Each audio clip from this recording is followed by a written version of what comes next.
સાબરકાંઠાના ઈડર તાલુકાના સમલાપુર ગામમાં 2 દિવસથી ગુમ 8 વર્ષીય કેવલજી ઠાકોરની હત્યાનો ભેદ પોલીસે ગણતરીના કલાકોમાં ઉકેલી આરોપી સાવનજી ઠાકોરની અટકાયત કરી છે।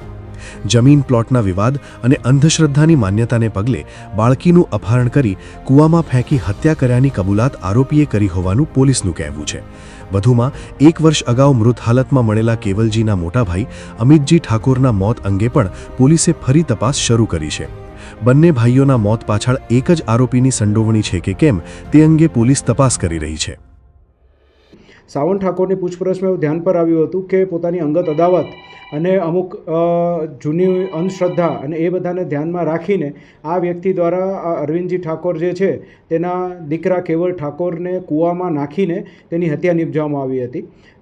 કૂવામાં નાખતા પહેલાં એણે તેનું સ્ટ્રેંગ્યુલેશન કરવાની પણ એને કબૂલાત આપી છે અને એકવાર એને બોડી હલતું બંધ થઈ ગયું ત્યારબાદ એને કૂવામાં નાખી દીધું હતું। આ કબૂલાતના આધારે હાલ સાવન ઠાકોર જે છે તેના વિરુદ્ધ કાયદેસરની કાર્યવાહી હાથ ધરવામાં આવેલી છે અને તેની વિશેષ પૂછપરછ પણ શરૂ કરવામાં આવી છે। એ ઉપરાંત જે છે આ જ ફેમિલીની અંદર આજથી આશરે 1 વર્ષ પહેલાં આ જ જે દીકરો જે છે કેવલ તેનો મોટો ભાઈ છે અમિત તેનું પણ તળાવમાં ડૂબી જવાથી મૃત્યુ થયેલું હતું જેની ઉંમર જે તે સમયે 12 વર્ષની હતી। એટલે આ બાબતે પણ હાલ કુશંકાઓ સેવાઈ રહી છે કે ક્યાંક એમાં આનો હાથ છે કે કેમ। તો આ બાબતે પણ સાવન ઠાકોરની પૂછપરછ શરૂ કરવામાં આવી છે અને તેમાં કોઈ નવી વિગત બહાર આવશે તો અમે આપને જણાવીશું।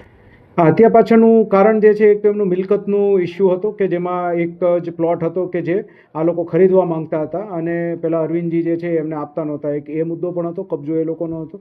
અને બીજો પણ જે પૂછપરછમાં સાવન ઠાકોરની જે પૂછપરછમાં આવ્યું છે મુજબ કે એ થોડું અંધશ્રદ્ધામાં એમાં માનતો હતો એટલે ક્યાંક ને ક્યાંક કાળા જાદુની પણ એ પોતે વાત કરી રહ્યો છે। એ બાબતે ફર્ધર પૂછપરછ શરૂ છે। એને અમુક ડાઉટ્સ હતા કે પોતાના ફેમિલી સાથે જે ખરાબ બનાવો બની રહ્યા છે એ આના કારણે બની રહ્યા છે, અરવિંદ ઠાકોરને એના ફેમિલીના કારણે બની રહ્યા છે। એટલે આ બાબતે પણ એની વિશેષ પૂછપરછ શરૂમાં છે। હા, આરોપીના રિમાન્ડ માગવામાં આવશે કારણ કે આ બીજું પણ જે અમને એક ડાઉટ છે એ બાબતે પણ એની વિશેષ પૂછપરછ હાથ ધરવી જરૂરી છે। ને તે ઉપરાંત એણે જે સ્ટ્રેંગ્યુલેશન્સ વખતે કોઈ વસ્તુ વાપરી હતી કે કેમ અને કઈ રીતે ભોળવીને બાળકને લઈ ગયો એનું રિકન્સ્ટ્રક્શન એ બધું કરાવવું પણ જરૂરી છે। એટલે એ મુદ્દાઓ સાથે યોગ્ય કારણો સાથે રિમાન્ડની માંગણી કરવામાં આવશે।